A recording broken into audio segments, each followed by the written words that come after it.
कृपया चैनल को सब्सक्राइब करें। धन्यवाद। कब है पाप मोचनी एकादशी? 5 या 6 अप्रैल। राधे राधे। हरे कृष्णा। प्रिय मित्रों, आप सभी को आने वाली पुण्य फलदायिनी पाप मोचनी एकादशी की हार्दिक शुभकामनाएं। दोस्तों, अपने जीवन में हर कोई व्यक्ति जाने अनजाने में ही सही पर छोटे बड़े पाप जरूर करता है, जिसका प्रायश्चित व्यक्ति को समय रहते ही कर लेना चाहिए, नहीं तो नरक की यातना भुगतनी पड़ सकती है और जीवन में कष्टों का सामना करना पड़ सकता है। दोस्तों, मनुष्य के इन्हीं पापों को क्षण भर में ही नाश करने वाली एकादशी है पाप मोचनी एकादशी। चैत्र मास के कृष्ण पक्ष में आने वाली एकादशी का नाम है पाप मोचनी एकादशी और आज के इस वीडियो में हम चैत्र मास की पाप मोचनी एकादशी के बारे में आपको बताएंगे। दोस्तों, आज हम आपका कंफ्यूजन दूर करेंगे कि आपको पाप मोचनी एकादशी व्रत कब करना है, 5 या फिर 6 अप्रैल को। इसलिए दोस्तों, सही जानकारी पाने के लिए वीडियो को पूरा जरूर देखें, तभी पाप मोचनी एकादशी को लेकर आपकी कंफ्यूजन दूर होगी। तो दोस्तों, सबसे पहले आज की वीडियो में हम जानेंगे कि पाप मोचनी एकादशी इतनी महत्वपूर्ण क्यों है, इसकी महत्ता का कारण क्या है। फिर हम आपको बताएंगे कि एकादशी व्रत के दिन पूजा करने का शुभ मुहूर्त कब से लेकर कब तक है, व्रत के नियम क्या है, पूजन विधि क्या है और इस वर्ष हमें पूजा के बाद क्या खाना चाहिए, क्या नहीं खाना चाहिए। व्रत का पारण यानी व्रत कब खोलना है, व्रत खोलने का शुभ मुहूर्त कब से कब तक है। साथ ही आप जानेंगे पूजा विधि के बारे में और अंत में आप सुनेंगे पाप मोचनी एकादशी की व्रत कथा। दोस्तों, ये सारी बातें आज की इस वीडियो में हम आपको बताने वाले हैं, तो दोस्तों आप सभी वीडियो में अंत तक जरूर बने रहे। नमस्कार दोस्तों, स्वागत है आप सभी का हमारे चैनल पर। दोस्तों, वीडियो शुरू करने से पहले अगर आप भी माता लक्ष्मी और भगवान विष्णु की विशेष कृपा पाना चाहते हैं, तो वीडियो को लाइक करके कमेंट बॉक्स में जय श्री लक्ष्मी नारायण जरूर लिखें। तो चलिए दोस्तों शुरू करते हैं। दोस्तों, पापमोचनी एकादशी होलिका दहन और चैत्र नवरात्रि के बीच आने वाली एकादशी को पापमोचनी एकादशी के नाम से जाना जाता है। यह एकादशी युगादि से पहले पड़ती है और हिंदू पंचांग के अनुसार वर्ष की आखिरी एकादशी होती है। पापमोचनी एकादशी उत्तर भारतीय पूर्णिमांत कैलेंडर के अनुसार चैत्र मास के कृष्ण पक्ष में और दक्षिण भारतीय अमावसंत कैलेंडर के अनुसार फाल्गुन मास के कृष्ण पक्ष में मनाई जाती है। हालांकि उत्तर भारतीय और दक्षिण भारतीय दोनों इसे एक ही दिन मनाते हैं।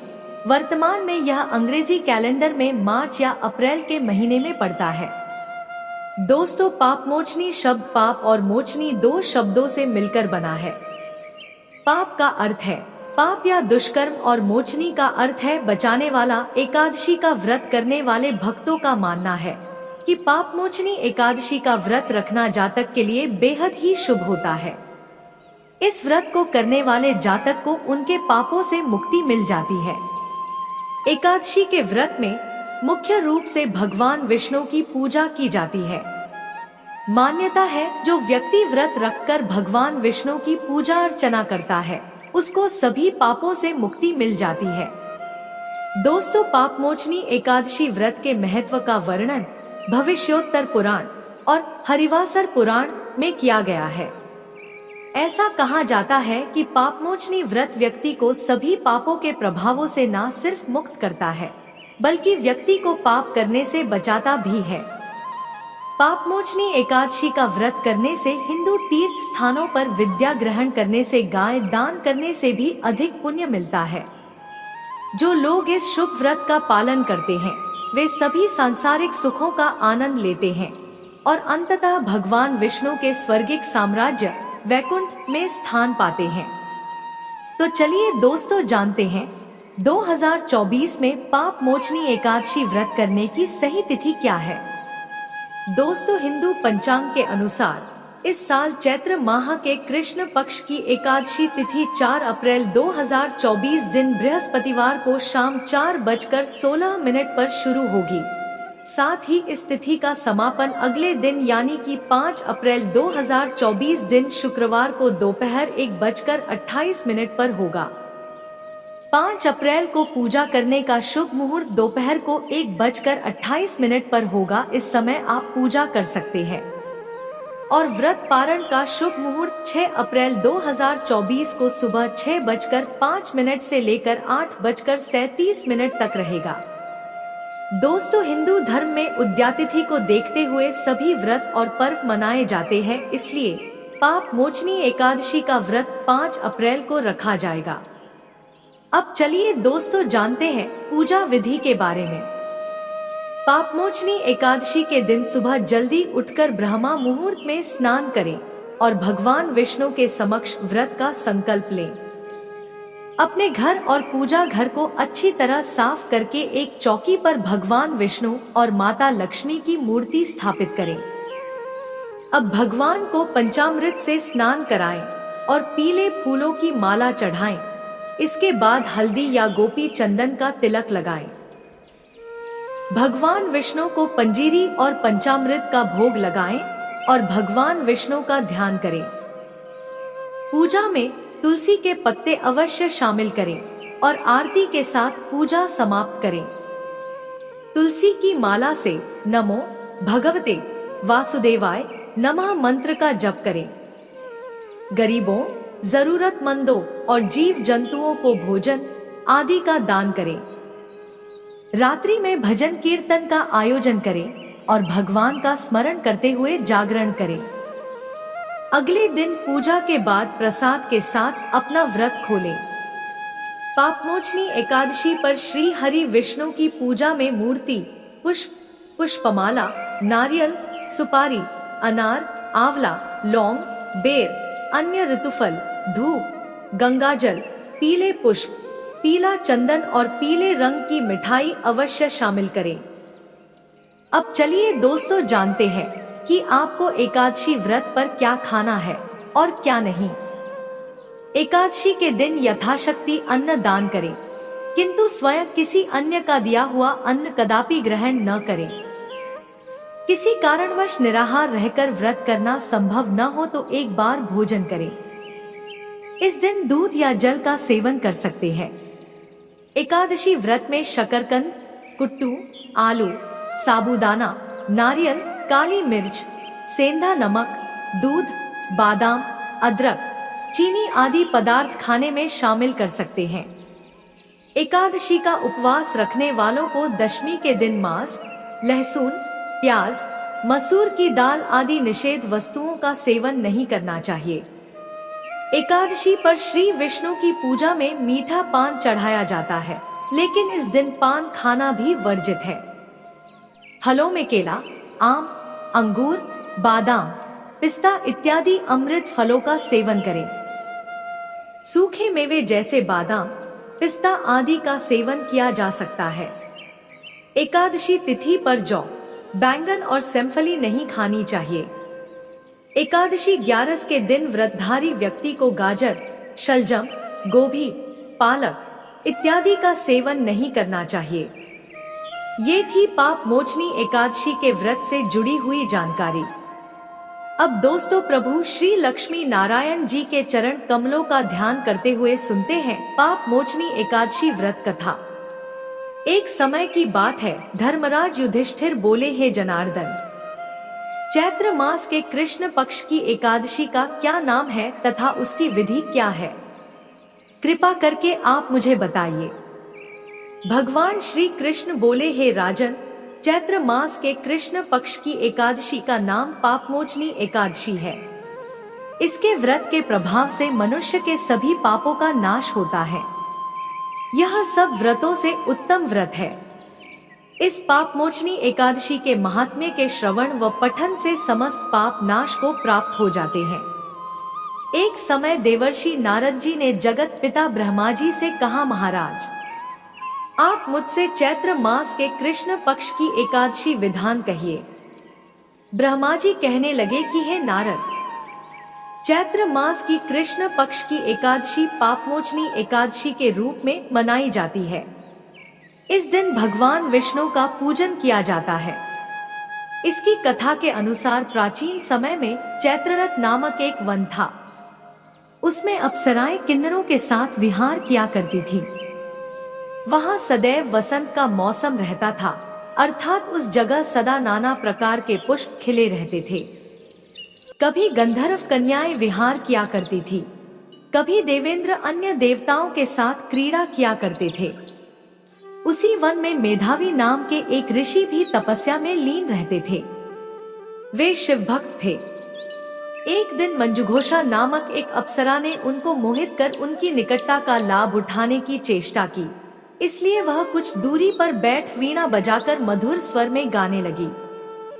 उसी समय शिव भक्त महर्षि मेधावी को कामदेव भी जीतने का प्रयास करने लगे।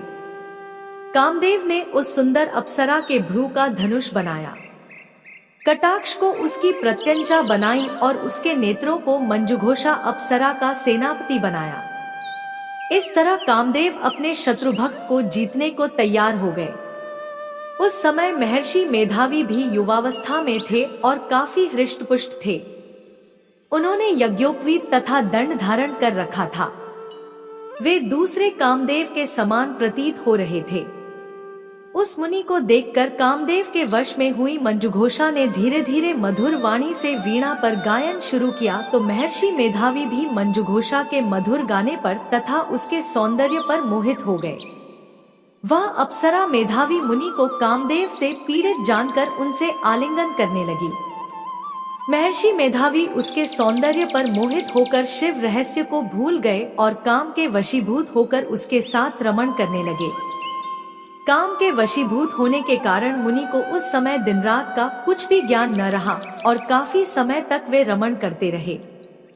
तदुपरांत मंजुघोषा उस मुनि से बोली, हे ऋषिवर, अब मुझे बहुत समय हो गया है, अतः स्वर्ग जाने की आज्ञा दीजिए। अप्सरा की बात सुनकर ऋषि ने कहा, हे मोहिनी, संध्या को तो आई हो, प्रातः काल होने पर चली जाना। ऋषि के ऐसे वचनों को सुनकर अप्सरा उनके साथ रमण करने लगी। इसी प्रकार दोनों ने साथ साथ बहुत समय बिताया। मंजुघोषा ने एक दिन ऋषि से कहा, हे विप्र, अब आप मुझे स्वर्ग जाने की आज्ञा दीजिए। मुनि ने इस बार भी वही कहा, हे रूपसी, अभी ज्यादा समय व्यतीत नहीं हुआ है, कुछ समय और ठहरो। मुनि की बात सुन अप्सरा ने कहा, हे ऋषिवर, आपकी रात तो बहुत लंबी है। आप स्वयं ही सोचिए कि मुझे आपके पास आए कितना समय हो गया। अब और ज्यादा समय तक ठहरना क्या उचित है। अप्सरा की बात सुन मुनि को समय का बोध हुआ और वह गंभीरता पूर्वक विचार करने लगे। जब उन्हें समय का ज्ञान हुआ कि उन्हें रमण करते 57 वर्ष व्यतीत हो चुके हैं, तो उस अप्सरा को वह काल का रूप समझने लगे। इतना ज्यादा समय भोग विलास में व्यर्थ चला जाने पर उन्हें बड़ा क्रोध आया। अब वह भयंकर क्रोध में जलते हुए उनका तप नाश करने वाली अप्सरा की तरफ भ्रिकुटी तान कर देखने लगे।